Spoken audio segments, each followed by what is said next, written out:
Might I join the Deputy Leader in wishing, first of all, colleagues a very good summer holiday and time to get important recreation to come back to and with renewed vigour to the next term. Can I also wish the staff of this House, led by Martin and Bridget, that staff who are excellent and so supportive of us all, to wish them a good summer holiday. And can I wish the ushers of the House here a good holiday. They make life on site, if you like, for want of a better word, or life around the House so easy, and we do appreciate that.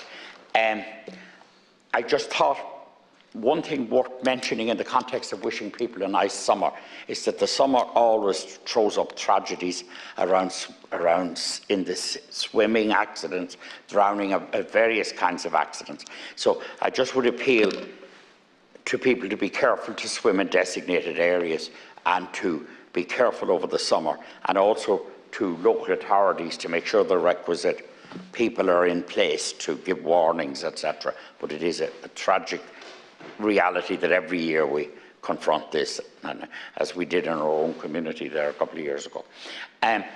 Just as we're coming into the summer and the beginning of a new academic year afterwards, I want you, Deputy Leader, to arrange early in the new year that we do an analysis here, or rather have a debate on student accommodation, the whole question of student accommodation. I know that my colleague, the Minister for Higher Education, Simon Harris, is very committed in this area and doing a lot of work in it, but we need to know where it's at. There should be, as a joint venture on every college campus, there should be accommodation, and it should be a lot cheaper.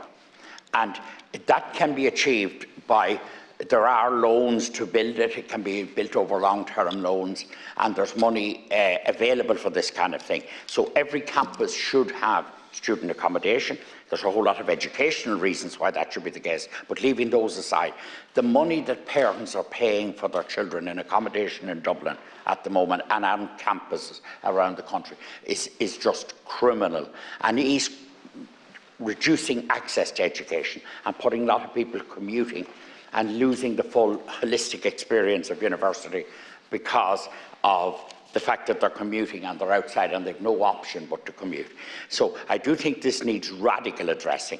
I mean, there's a lot of the World Banks, there are a lot of sources of funding for this that could be explored, and it should be done, and it should be done as a priority. I know there's work afoot on it, but it actually should be accelerated. And could you, Deputy Leader, consider making that maybe one of our first items when we come back? It's really seasonal in a sense, and that's, we're all negligent in this regard. We probably should have been at it earlier, but I had referenced it a few times to myself. So we should do it. So thank you for that, and wish everyone a good summer. Margaret.